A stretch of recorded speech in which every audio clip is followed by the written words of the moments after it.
No comment. I'm practicing. No comment. Those 2 words will carry y'all. Yeah, I've got it on my calendar. Oh, yeah. Call the meeting to order, and I'd like for the invocation for Pastor Robbie Kropanicki.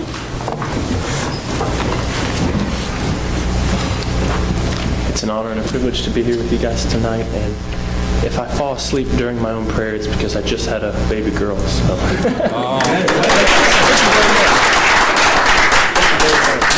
You've already lost all your weight. That's right, yeah. It was so easy. Let's bow and pray together.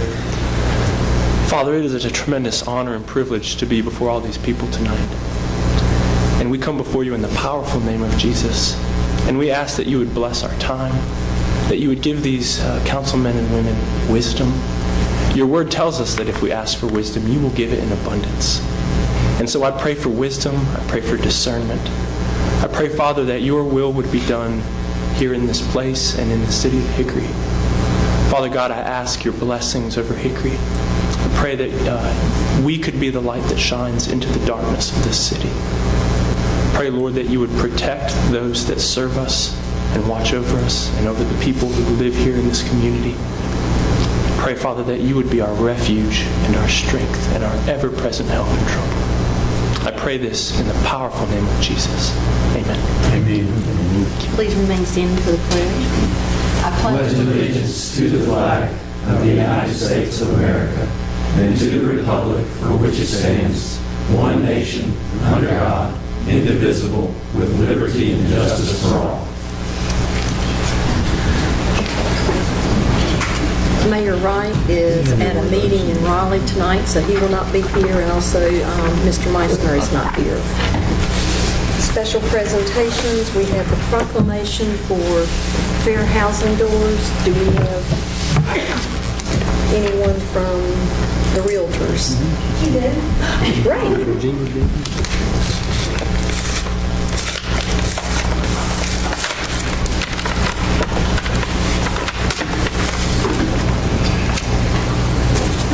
Whereas National Association of Realtors celebrates the theme of fair housing open doors, which reflects the possibilities offered by fair housing law.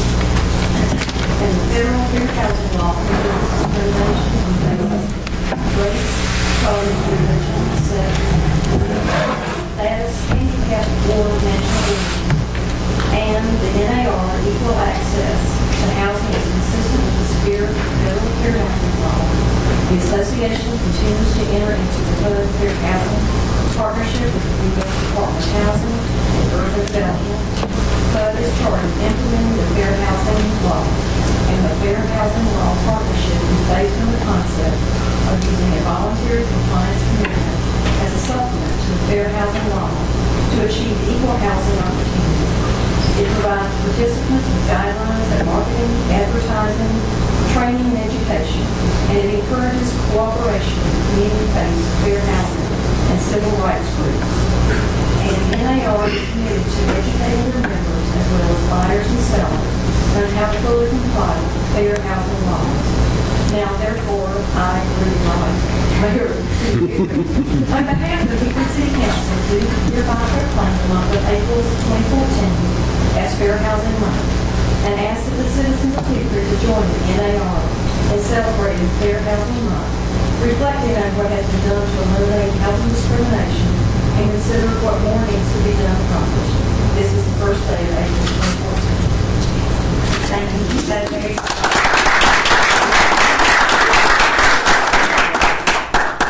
I just want to say thank you to everyone, to the council members, and the National Association of Realtors has long accepted April as being Fair Housing Month, and I really appreciate y'all giving us this proclamation for the Catawba Valley Association of Realtors, and thank you so much.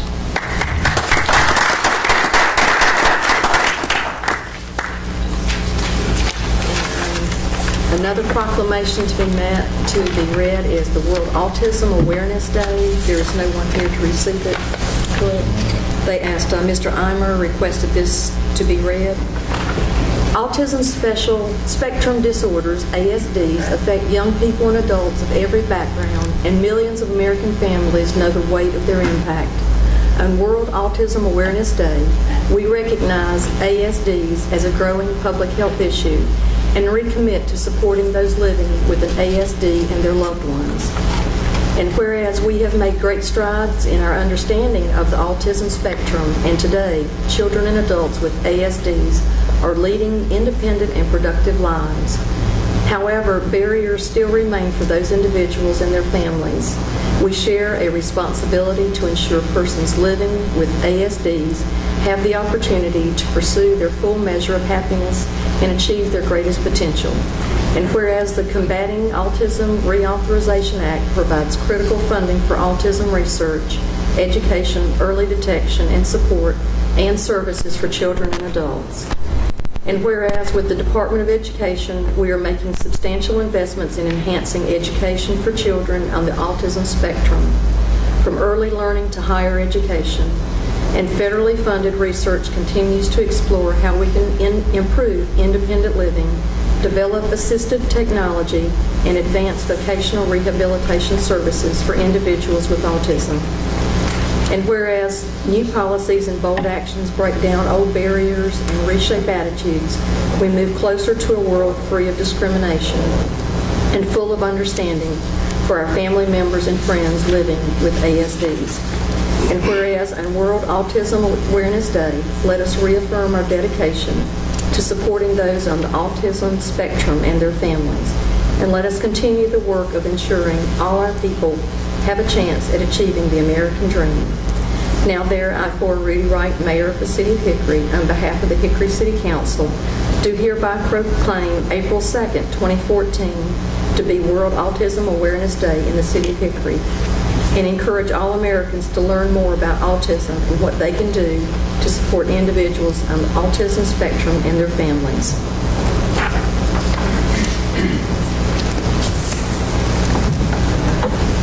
Persons requesting to be heard.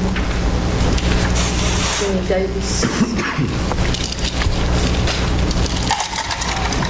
If you would, state your name and address, please, for the record. This is J. Franklin Davis. I represent all of Hickory, members of council, citizens of the community. Today is April 1st, but this is not April Fool's statement. The citizens of Hickory who voted for pure ward representation, they have spoken again.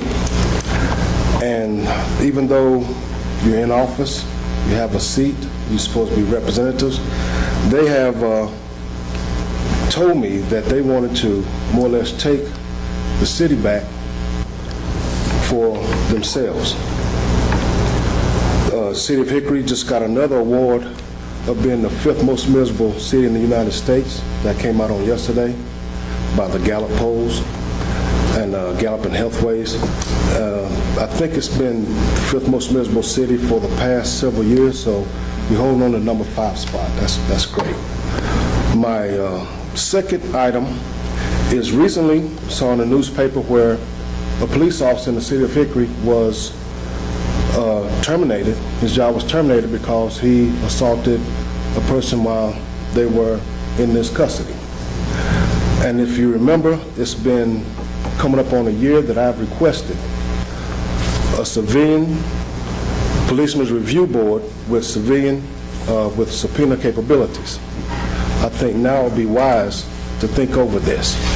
And with this happening, I must go back and think about my uncle's death. When he visited the city, he was in the police department. And the next thing I knew, my family found him dead in front of the convention center. So, and in saying that, the citizens are willing to go above and beyond that. Any police officer that they see speeding, these smartphones, they can take pictures of car numbers, and since the policemen want to have paper on the citizens and people visiting the city, they want to have paper on them too. So there are ways that we can go around you or above you to file those papers. and have it looked at by the federal government, state government, whomever. It's time that we wake up and more or less smell the coffee. And I see where you ladies and gentlemen, you ladies and gentlemen made a statement about the money that's going to be put towards the greenways. $40 million. $40 million. And you're constantly taking away from certain communities, in particularly the southeast section of Hickory and southwest. They feel that they're not being represented by any of you on this board. And that money that you're taking from them, it really should stay with them. 3 minutes. And I must say to you something from the Bible. Jesus was standing beside a man watching a parade one day as the elders of the city were walking in a parade. Jesus asked him, "How do you see men walking?" The man said, "I see them as trees." Then Jesus, he put some spittle in his eyes. He spoke the truth with him, spoke the truth to him with force. That's when you're speaking with force, your mouth produces drops of water, spittle. He put it over his eyes. He said, "How do you see men walking?" He said, "I see them as they are." The city has gone down and it's continued to go down. That $40 million can be in recruitment of jobs for the citizens of Hickory, not grass seed, not park benches and things of that nature. But if you're going to do that, and Hickory also has a problem of obesity. I know in some cities, I visited some parks where they have workout equipment in the parks, free of charge for the citizens to use. If you're going to do something like that, put that in the parks. And I must say, if someone would come after me, because I've been stopped by police officers, I've been antagonized by police officers. And the one thing that I'm really upset about is that it seems as though every police officer that joins the force, when they're talking about the southeast section of Hickory or regional community, they're being told that it's one of the worst sections in Hickory. I would like to see that documentation because the police department is employed by you. And everything that they do is a reflection on you. You're the boss. And from my understanding, when the person that was beat up in November was talked to by members of the city, they were told not to press charges or anything like that. That's sad. And with you being the employers of that group, you are held liable also. But we, the citizens of Hickory, we love this city just as much, if not more than you do. Let's get this together and start worrying about all this other stuff. We don't want Hickory to be a breakfast or bed and breakfast town. 6 minutes. Hickory has a history of being a great manufacturing place. And I always bet on the people. Thank you for listening to my words. Thank you, Mr. Davis. Also requesting to be heard, Matthew Church.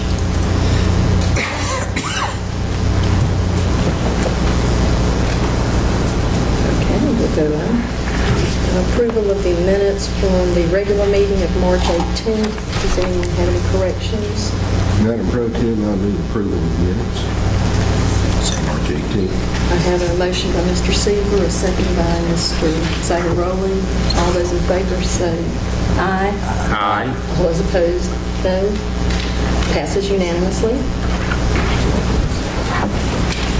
Reaffirmation and ratification of second reading. Do I have a motion? So moved.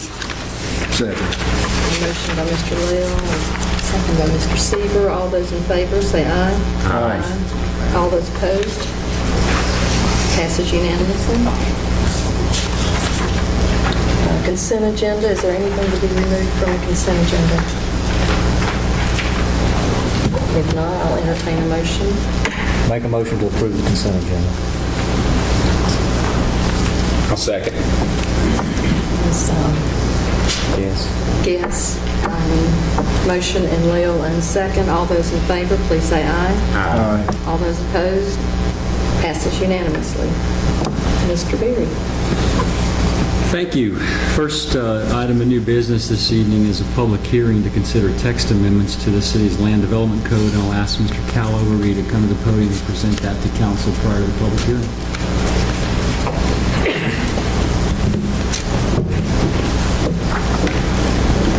Thank you, Mr. Barrett.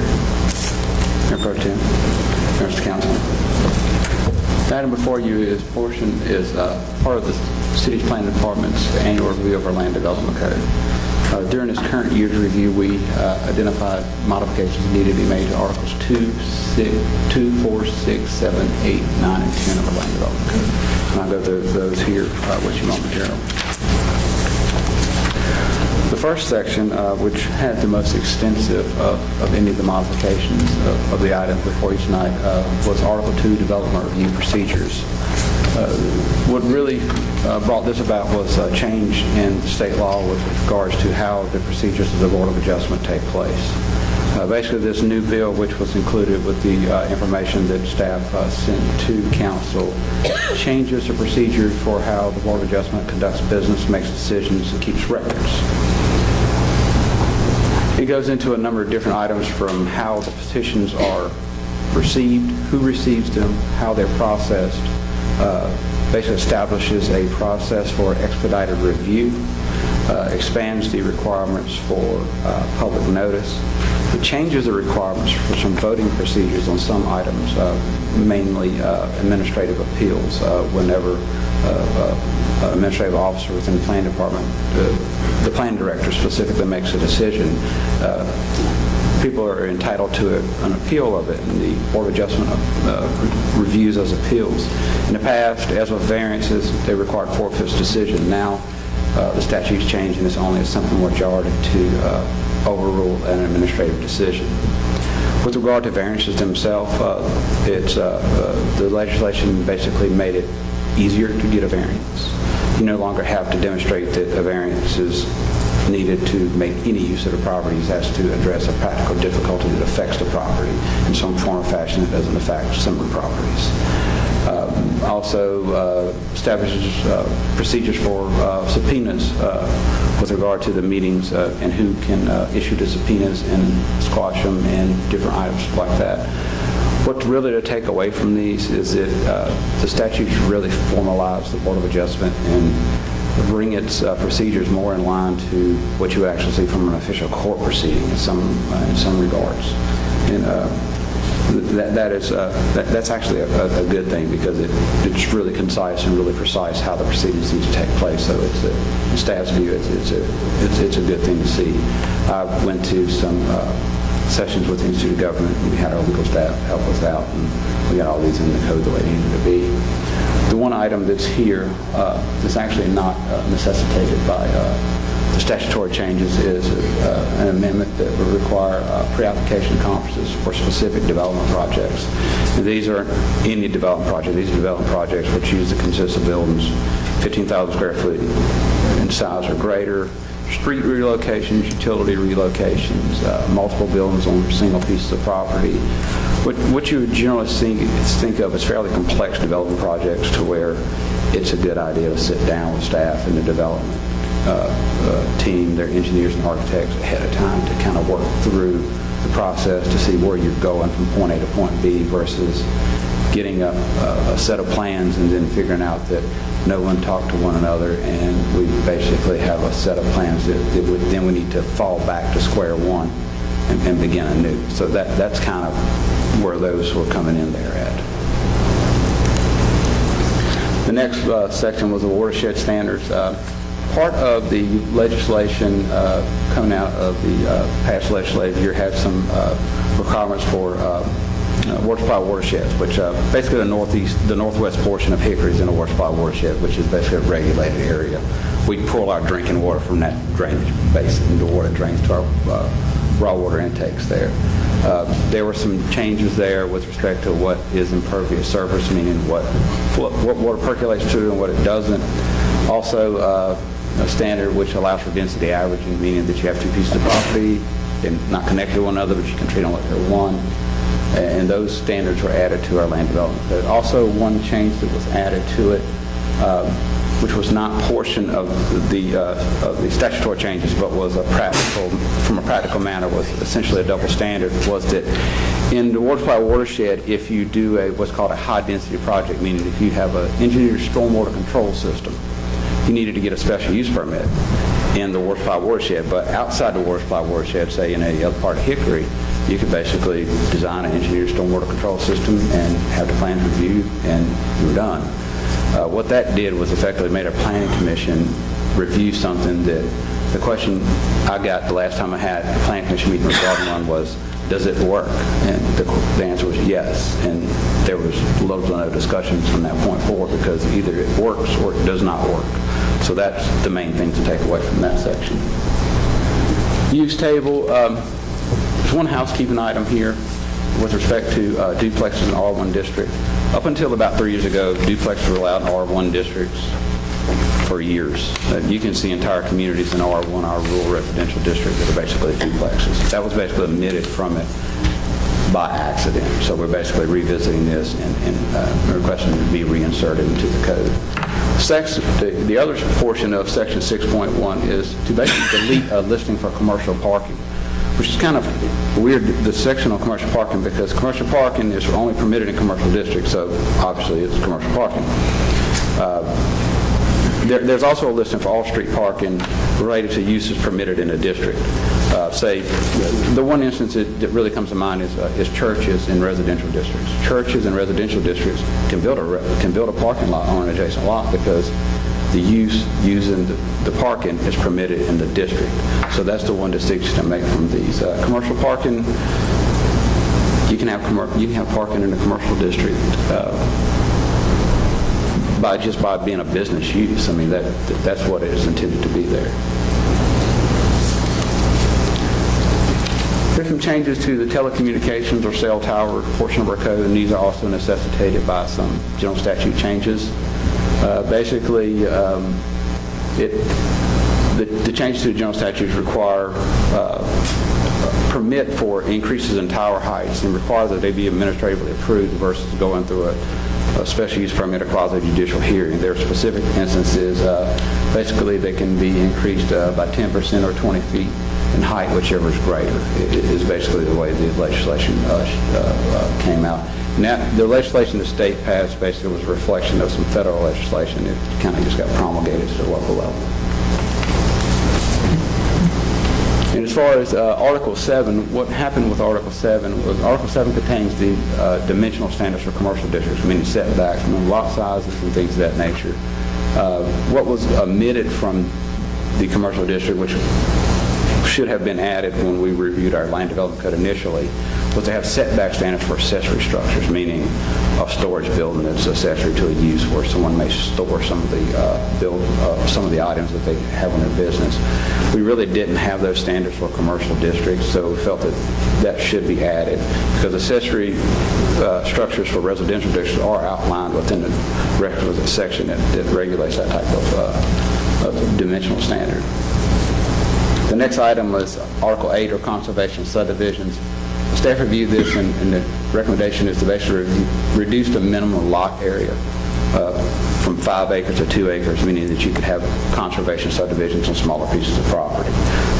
Conservation subdivision is basically where you set aside some area that shouldn't be developed or is basically open space, and it gives you the opportunity to do that type of action on a smaller piece of property versus a larger piece of property. Article 9, the section with outdoor lighting, basically the recommendation is to eliminate the upward standards for commercial lighting in commercial districts, meaning that if it's not adjacent to a residential district and doesn't shine onto a residential district, then the lighting standard, as if it would be adjacent to a residential district, wouldn't apply. Here's an example of this. We applied this standard to the new Nissan dealership on Highway 70. And I got a call from the general manager, and he asked me could I come out there. Mr. Frazier and I could come out there one evening, actually. And they had administered this standard on their lighting plan for that. And it was pretty dark in their parking lot, which they're in the middle of a commercial district. There's not really any residential uses that they could bother, but you could imagine from a security standpoint, as well as from getting patrons in after the evening hours, it's kind of a weird scenario, though. So the recommendation is to eliminate the standards for uses that are basically located solely within commercial districts. The next item is being recommended to address property maintenance with regard to awnings on commercial buildings. Now, a lot of times you'll see these awnings get torn up and torn all over the place, and all you're left with usually is an aluminum tubular frame or shreds of awning. Currently don't really have anything in our code that specifically states awning maintenance, so this was a recommendation moving forward with that in mind. Article 9, off-street parking. This basically impacts multifamily development. Currently, our code basically differentiates between the tendency of senior housing being multifamily and regular multifamily housing, which is whomever. Current standard is a half a space per unit for senior housing, 1.5 spaces per unit for multifamily. We reviewed this in regards to some engineering studies, talked with the traffic department, and it looks like the proper measure for senior housing is somewhere around 1 unit, 1 space per unit. So the way we viewed it was it's close enough to group them all together and have basically one standard for multifamily parking versus two standards, one based upon tenancy. So that's how that recommendation moved forward here. And Article 10, signs. The first portion here is with regard to how signs are installed, meaning if you have a monument sign, if you have a sign with 2 support structures. Our land development code has several different standards for different commercial districts for signs about how they're installed. Basically, staff figured that it's a whole lot simpler just to have one standard for how these signs are installed. Basically, just 2 support structures or a wide base, and that's it, versus a monument sign here or different types of materials. We just felt that moving forward, this was a practical way to do it. It makes it a whole lot easier to explain to people about sign installation versus for commercial districts, because commercial districts are commercial districts. The final item is section 10.7. What this is basically with certainty outlines our land development code that LED or light emitting diodes billboard technology is not permitted in the city of Hickory. Neither, and includes in no paper billboards can be converted to that, and no new billboards can be erected that have that, which it goes without saying. And that concludes, and I'll be more than happy to answer any questions you may have. Just a couple of general ones. I know there's minimum parking allowances there. Do we have a maximum? No, there's not a maximum parking, Mr. Seaver. And on the digital signs, we have, 3 in the city limits now? Yes, sir. A grandfather. Yes, sir.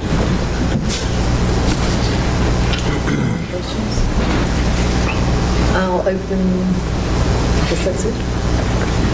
open the public hearing, and as policy, we've asked that those speaking against go first, and then those speaking in favor. We allow 15 minutes, and just for housekeeping, no cheering, no jeering. I'll be respectful for each other's opinion. And I first have Ellie Bradshaw speaking against. If you would, please state your name and address. My name is Ellie Bradshaw. I live at 629 2nd Avenue Northwest. It's a pleasure to be before you this evening on a matter that does not involve a client. I am here as a private citizen, and I am here to ask you to retain the category of senior housing in terms of the parking requirement under the Land Development Code. Over the course of the past month, I learned about senior housing developments, and more specifically about parking demands at senior housing developments. But perhaps most importantly, I learned about the need for affordable senior housing in Catawba County and about the impact that zoning and planning decisions can have on the availability and cost of that housing. And I've talked with members of the Coalition on Aging, which is, I think Mayor Wright was part of the coalition that developed a plan for senior housing in this county.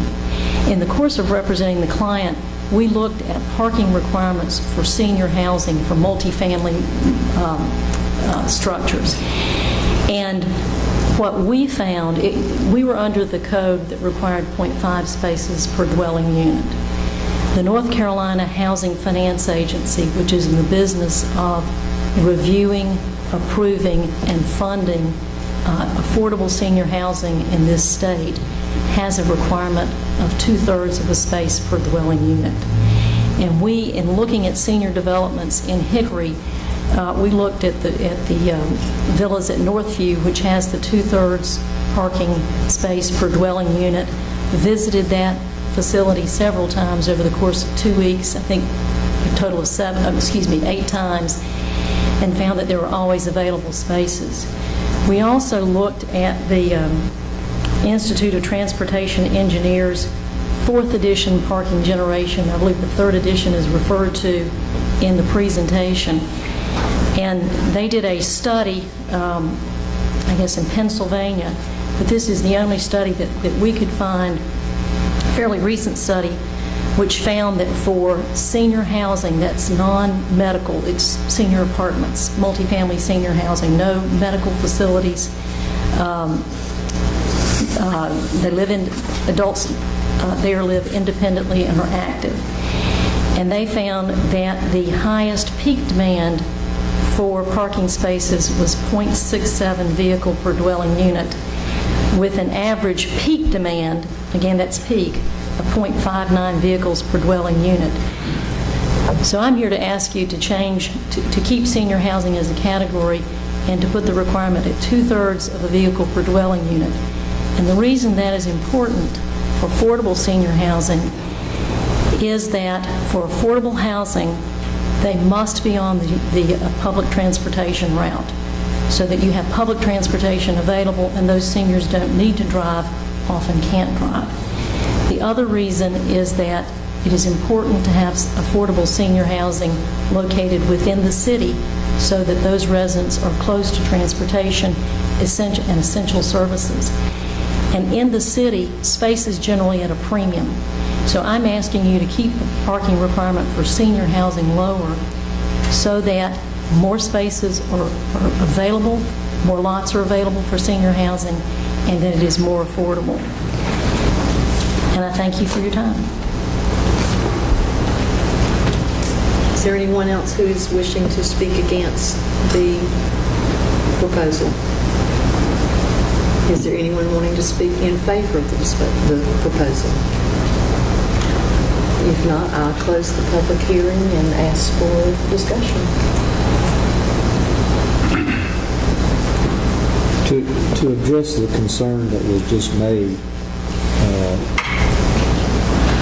is there anybody that's up this, from the city staff that can give us some advice either way on that concerning what was just brought to our attention?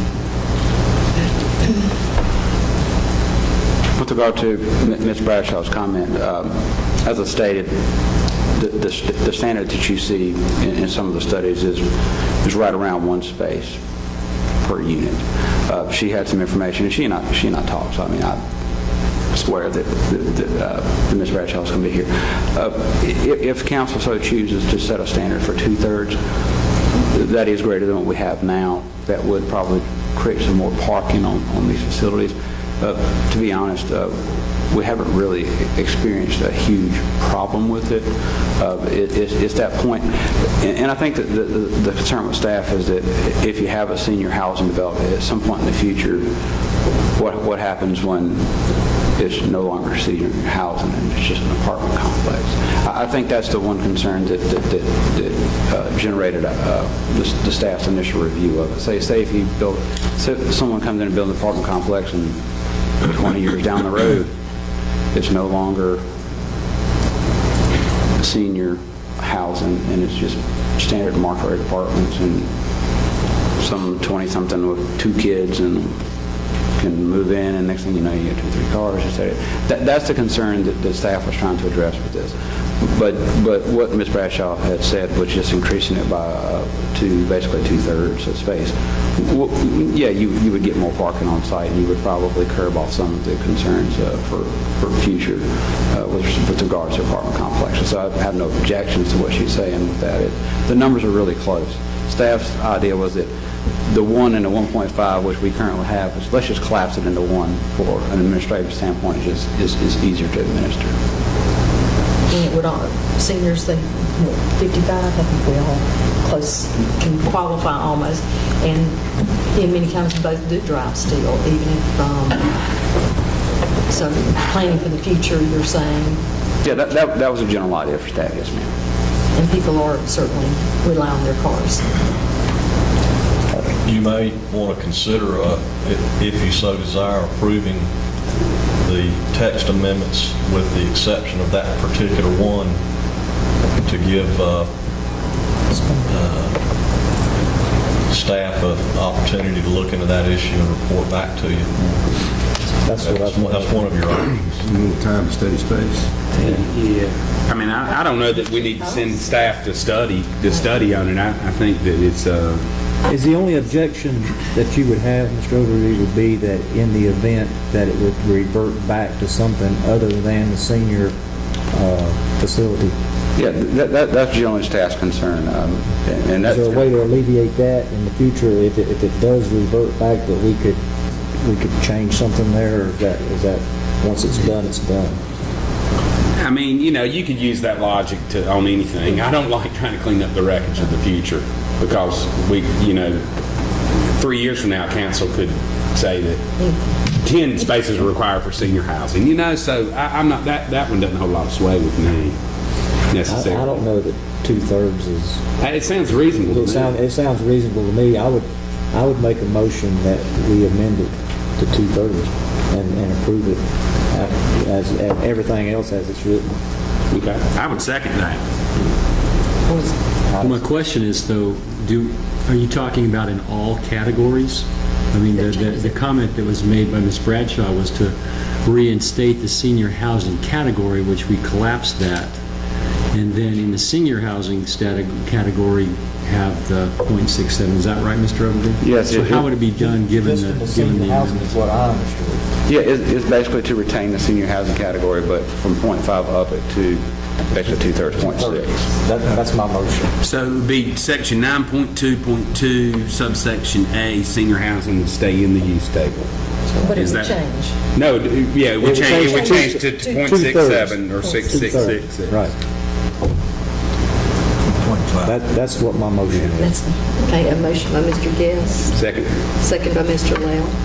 All those in favor, please say aye. Aye. All those opposed? Motion passes unanimously.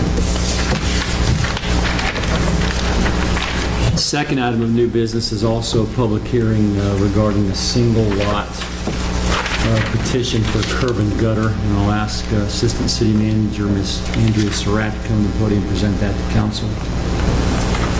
Thank you, Mr. Berry. Mayor Pro Tem Patton, members of council, Mr. Berry, Mr. Crone. This is a single lot ownership request for curb and gutter.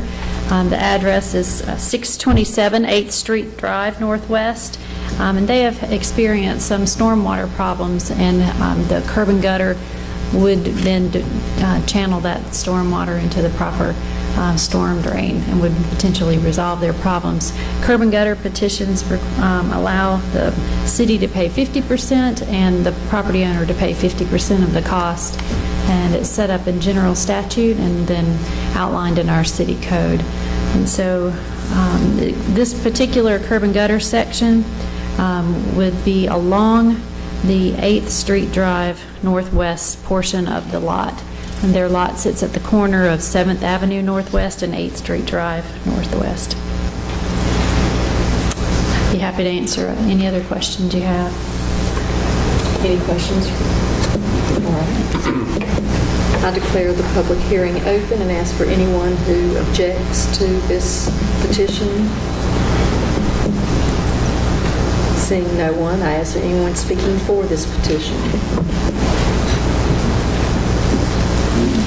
Who would please state your name and address? My name is Jean Rao, and I live at 627 8th Street Drive Northwest.